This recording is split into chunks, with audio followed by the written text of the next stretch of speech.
Hello everybody, welcome back to the channel. If you're new here, hi, my name is Bash Harry. This is the Harry Knit, and I want to do a knit and chat. I feel like we haven't done one of those in a while, and I have my knitting. This is the Langit sweater that I'm currently finishing up, at least the back half, and I wanted to knit it while we talk about the knitting community, the fiber arts community, and I feel like over the past year, I don't know about you, but sometimes I feel like there's a lot more tendency leaning towards negativity and like pet peeves. And I get it, I understand. There's some things to be rattled and discussed, and justifiably so. But I got inspired by Every Stitch Counts here on YouTube, and she talked about the things she loves about the knitting and fiber arts community. I'll leave the link below if I remember, which I hope I do. So I thought I would do a little spin on it and talk about the things I personally love about the knitting community, because it's always nice to be positive and spread a little joy however we can, right? So get your knitting. I have the Langit sweater, as I said. I've got to, whoopsies, I've got to knit probably about 2 more inches of the back before I start working on the short row shaping for the shoulders. But yeah, I think this would be a fun thing to chat about, spread some positivity, spread some light. I'm using Sostran Green Silk Mohair blend, I believe. So I think it's about 70% mohair, I think. I'll leave the details below as usual. I'm really enjoying it. Let's get started, shall we? This is a very chill video. I didn't really plan out what I was gonna say, although I do have some points that I want to make, but that's just because I tend to do that anyway when I'm making videos, so I don't get all jumbled up. Whenever I do make videos without my notes app, gets really messy very quickly and I start yapping. The thing about the knitting community, I think in general though, before I start yapping about the things I love, is the knitting community itself is so widespread. It's so large. Obviously, there are different people who knit. There's very different people who like knitting different things. YouTube, Instagram, TikTok, that's just one facet of the community that I think is obviously the most visible because it is a channel, and you know what you see on Instagram and TikTok and YouTube are probably very popular, but there are other areas that I feel like go untouched and are super underrated, and because of every community there will be some negativity, but I don't want to focus on this video. At least I want to focus on things that make me happy, and I guess this video is just a compilation of the things in the knitting community that make me happy. Some of them connected to me, some of them just general, some specific to the community itself, but regardless, I think we should just get started. So one thing I love about the knitting community is a very simple reason of that I love making clothes. I do. I love clothes in general. I was brought up in the fashion industry as a fashion blogger back when I was younger, and I really love looking at quality pieces and finding local or local brands from the area that I'm visiting, or very indie designers who are creating really interesting pieces. And one thing that I love about the knitting community is that these designers are such an abundance, and there's so many different types. I love making clothes, and so when I'm working on a piece and I'm talking about a piece, I know that there's a community that understands love of quality clothing. That's not necessarily because it's expensive, it's because the piece itself is quality. I'll give a comparison. Here in Brunei there is a big Shein, Temu, I wouldn't say fan club, but it's pretty prominent here. I obviously have never purchased from Temu Shimu. I've never purchased from Shein or Temu. I know it's cheap. I know it's very affordable. Sometimes I feel like the odd one out not to buy clothes from them. But when I'm online in the knitting community, I can see people really embracing quality and selecting fabrics and why it's important for them to have quality clothing. And it's so nice to me because that's something I don't really experience, at least often. So it's kind of connected to my love of telling people that I made something myself. They're like, oh, where did you get this top? I'm like, thanks, I made it. It's the Lunati. You can find it on Ravelry for $7, but it took me about a month to make.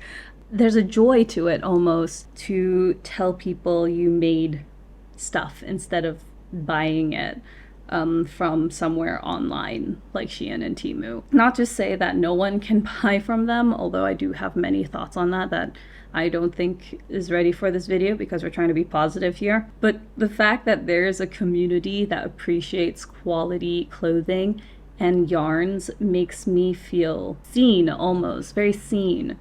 And it feels like there are people around the world who get it, you know? And going into it, I guess, the one thing I want to point out is that, and going on to my second point, I guess, is that there's so much creativity in the knitting world because everyone is so different. Like, take for example, Petite Knit and then my favorite things knitwear. They create such classic pieces that I know so many people love that I don't necessarily love because I don't vibe with that kind of designs. But I love that people consider that a form of creative expression that is timeless to them. Whereas for me, I lean more to Lark Bager. Her designs are really fun and unique and messy, but in such a fun, captivating way for my eye to enjoy. Someone like James and Watts, who's so creative with the designs that they share online, I feel like is incredible. And it even goes to other designers who are just playing around with different unique stitch patterns and designs that I'm always in awe for and that I'm always amazed. That's why I constantly want to make so many things from so many different people, because I love how their eyes see the world and I enjoy it. I really, really do. I'm like, I wish I had your eye for these types of things. And when I see and I talk to people who knit, sometimes they're making such different things to me, or they're doing a same pattern. For example, like I'm in a test knit now and we're making the same, the same cardigan, the same top, but our choice of color, our choice of sizes, it varies depending on the person. And I really like that. I find it so fun to know that there's so many different people in the world with such interesting, fun takes. Like, for example, I personally wouldn't make a colorful sweater with just monochromatic beiges and browns, but it works for them and their style. And someone might also go the complete opposite and do neons. And I also think that's equally cool because they're being able to exert their creativity and create something absolutely beautiful to them, and I love that. And I know that sometimes social media does stress people out, especially when it comes to doom scrolling, especially for me at least. And this goes to the third point, I think, which is the global community and the global aspect of Instagram and TikTok and even YouTube here. I live very far away from a lot of knitters, at least a lot of people who are as interested in knitting as I am. I'm from Brunei, but I'm so lucky that because of Instagram, because of YouTube, I've been able to meet so many interesting and incredible people that I talk to on Instagram and in my DMs and in my comments. It's so much fun to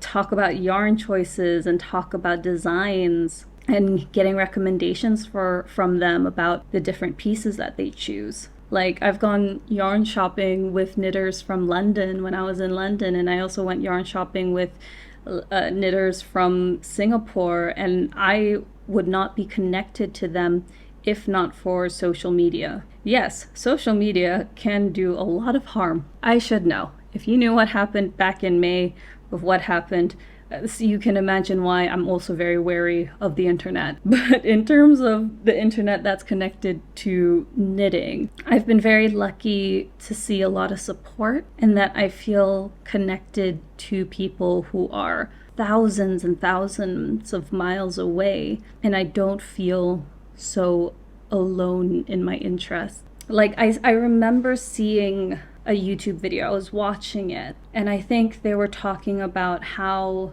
they felt a bit slighted at their local knitting shop, that they were very snobby, for example. And a part of me could agree with that, and I felt and empathized with them about their experience watching this video. But then another part of me, the tiny part of me, was like, dang, you have a knitting club in your country? Even a mean one? Jokes aside, it sucks to feel excluded from something. I should know because I am in Brunei, and it's like we're trying. We host knitting clubs, and we're actively trying to make opportunities for crafters, not just knitters, to showcase their work or just knit and hang around with other people. It's something that we're still trying to get off the ground, me and another organization for crafts. And there's something really heartfelt about it, but then at the same time, sometimes I don't want to make one, I just want to join one. I hope we can, also see the good of having a global community. That being said, sometimes I feel like the bad outweighs the good, but for now, I want to see the positive. Appreciate how connected I feel with an international audience. Because I remember back in the day, and by back in the day, I mean when I first started out knitting as a kid, and I felt very isolated with my practice of knitting. When I was just first starting out, there was no one teaching me how to knit and how to purl. It was only very pink knits that I just watched her whole tutorials. There wasn't really a knitting Instagram I could go to or that I followed, because their designs or what they liked making wasn't exactly what I liked either. So now at least I appreciate that there's so many ways to connect to people who are similar to you and not similar to you, but at least appreciate this amazing hobby that is knitting. Another thing that I love about the knitting community is I really love that we support local and indie designers, whether they're yarn dyers or they're designers of patterns. I really love when everyone's supportive of each other and focusing on these small businesses. Now, some may argue otherwise, but for me, I'm somebody who loves checking out local yarn when I can find it. Like when I went to Australia, I was looking for specifically Australian yarn makers, and I went to Bendigo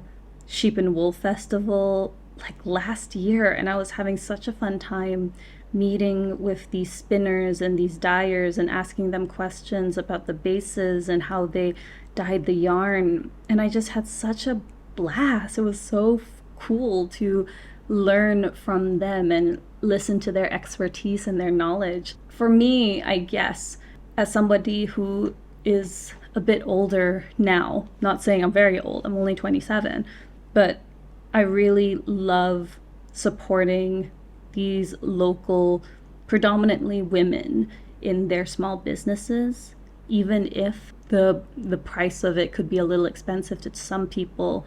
I try to also think about how much effort and time that it took to make it. And even learning how to knit at such a young age made me appreciate the cost of things, the makes, the labor of creating something.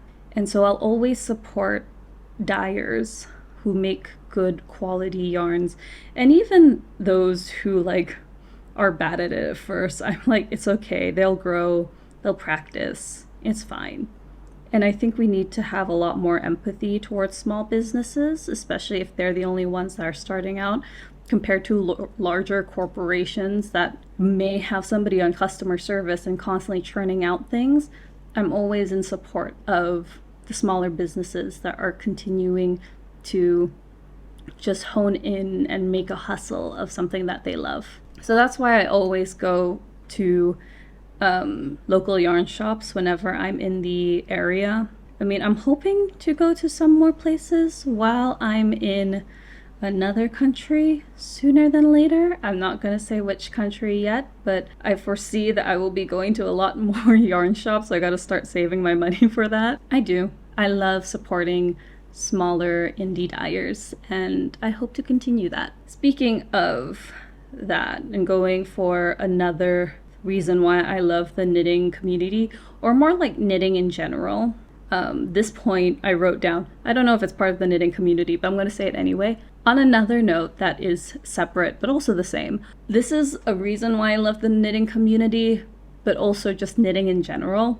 Knitting gives me something to do that is not doom scrolling on my phone for hours and hours on end, making sure I have something to do with my hands. I used to be really bad at fidgeting as a kid. Like, for some reason, I could not stay still. I always had to have something in my hands, which is probably why I was writing a lot. I was studying a lot, because then I could actually like focus and think of something. As you get older, you don't really have that, except you do have your phone. During the days where my mental health was in a real struggle, back when I was younger, I took up knitting, partially because fidgeting, getting nervous, anxiety, and also it was a way for me to create something beautiful out of the fidgets and the worries.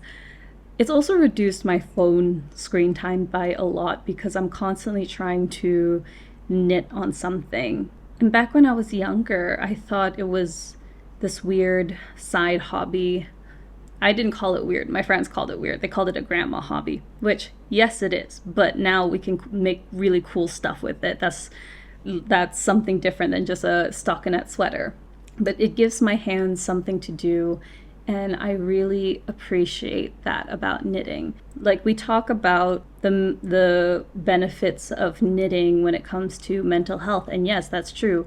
Knitting has also helped me a lot with my mental health, but it also helps by forcing me not to be on my phone, because I need two hands to knit usually. So I can just sit down, listen to an audiobook, even read a book sometimes, watch a movie, and just not get distracted over my phone. Which in this day and age, I feel like is almost a radical act not to be on your phone and on social media, to the point, at least, where it overwhelms you and your feelings. Knitting helps with that. And speaking of what to watch when you're knitting, I love watching podcasts. I do. I love listening to people yap about their projects. I don't care if it's like another ranunculus or another petite knit. I just love listening to people talk about their makes with joy and with such reverence of their projects and their makes, because they're still making something with their hands. They're making something that they love, and they're adding into the conversation of what they think this project is with their opinions. Podcasts, to me, are great. I love it, and I love learning what's new to them. And I also love watching podcasts from people who are on the other side of the world, for example, because I'm watching these podcasts and I'm hearing them talk about like what they're preparing for fall or winter, for example, and they'd be talking about that they're matching this with a mohair, or they're using this specific yarn because it's really rustic. Sometimes that's good to me, because then I know I should avoid using that because that's too rustic and I won't be able to wear it in this weather. So there's always a positive to me when I'm watching a podcast and I'm getting a sense of what they like to make and why. I think it's always really fun, especially since I come from a very warm climate. What I tend to make is just summer garments, all things all around. I just love doing that. Sometimes I will make a sweater here and there. I just finished one. But if you come to me to watch stuff, you know that I'll always make a really nice top, short sleeve usually.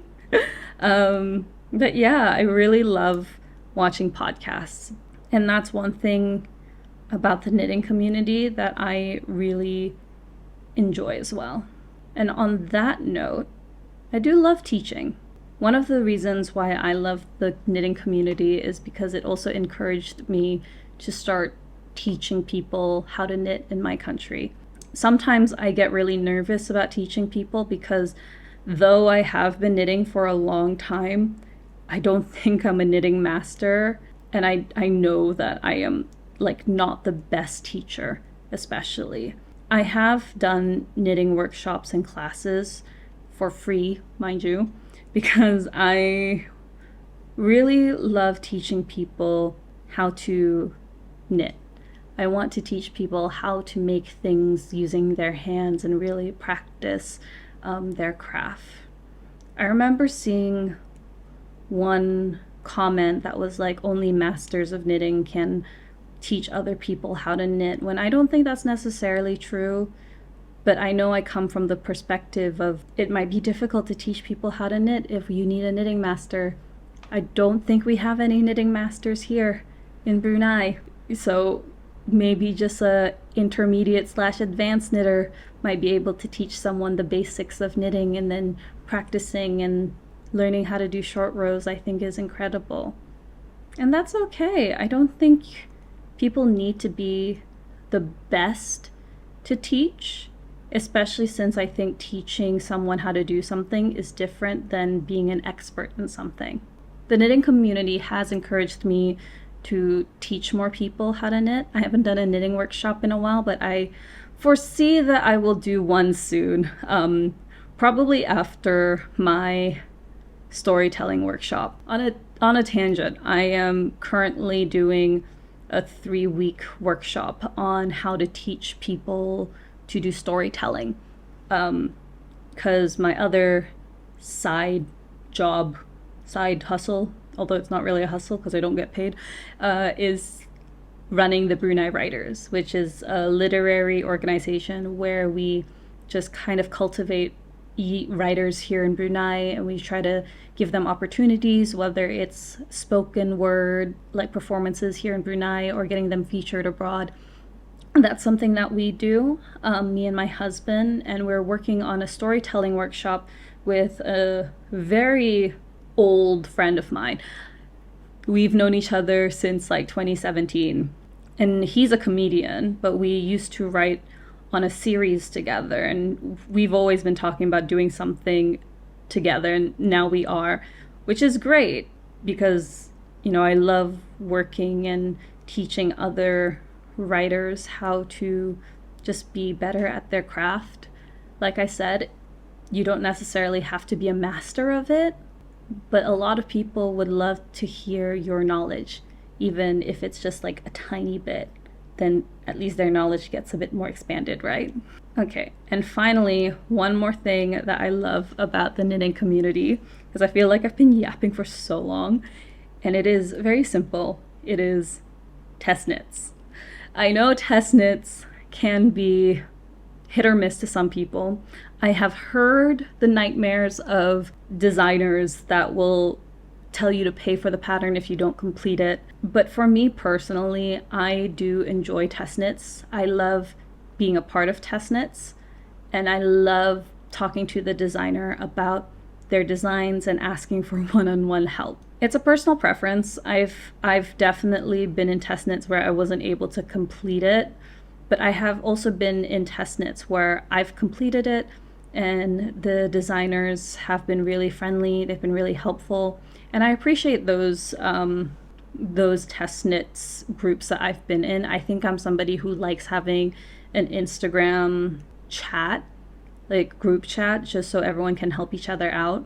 Like, I've been with test knits where there's no group and I'm like, I don't want to knit this anymore, because I love the communal aspect of test knits. That's just a personal preference to me. To you, it could be entirely different. But for me, I really love communal test knits. It's so much fun, and I get to meet new knitting friends. And plus, you get a free pattern out of it, which is fun. If I wanted to knit for money, and test knits is one way to make that money, I feel a little uncomfortable with that. I think it's for their own choice. As someone who does it as a volunteer work, I think it's fine. And that's personally why I love doing test knits. One, it's like a group project, really. And two, I get to help out a designer who is making something and just wants some comments and feedback. And I always appreciate that. I think that's about it from me. I don't know if I did 2 inches, but I'm pretty sure this is like 2 inches. I have to start working on the shoulder shaping soon. But I think that's about it from me. Thank you so much for watching this video. If you want to, you can leave a comment about the things you love about the knitting community. I would love to hear your thoughts, and we can start a very civil, a very nice conversation. But until then, my name is Bash Harry. This is the Harry Knit, and I will see you soon. Okay, bye!